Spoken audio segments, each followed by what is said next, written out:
Goatsquadtv, so food for thought. It's the food for thought. I haven't done one of these in a long time, so I want you all to bear with me here.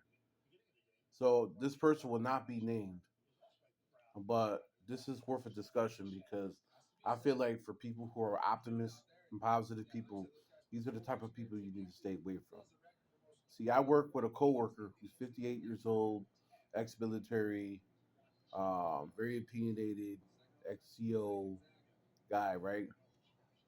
You know, he seems like a nice guy from the outside. I worked with him at my first job, and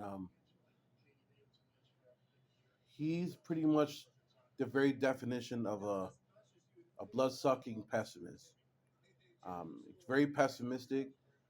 He's the type of person that kind of tries to squash and crush your dreams. Doesn't see nor relate to the way you live.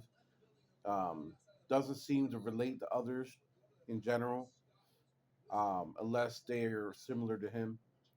And most importantly, just a person that will constantly antagonize you.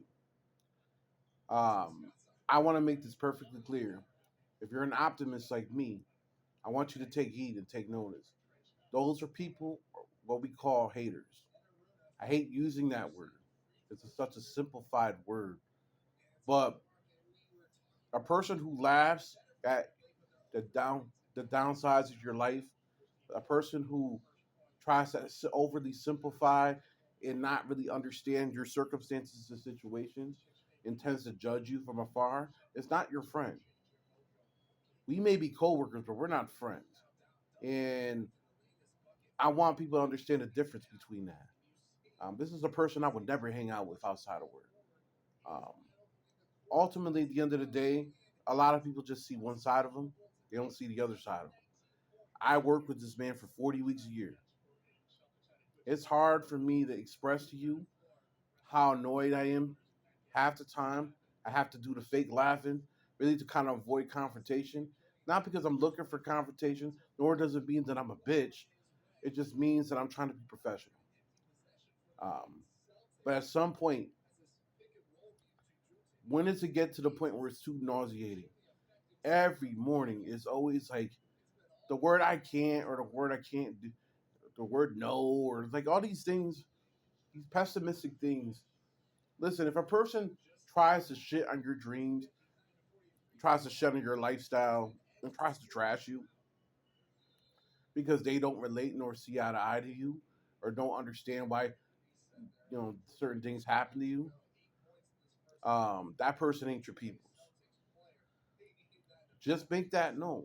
A person who makes fun of homeless people, a person who tries to judge every person who asks for money as like they're beggars without really understanding circumstances and situations, a person who rather talk about politics and forces political views on you, even when you're not trying to talk about that because you just want to just go about your business per se.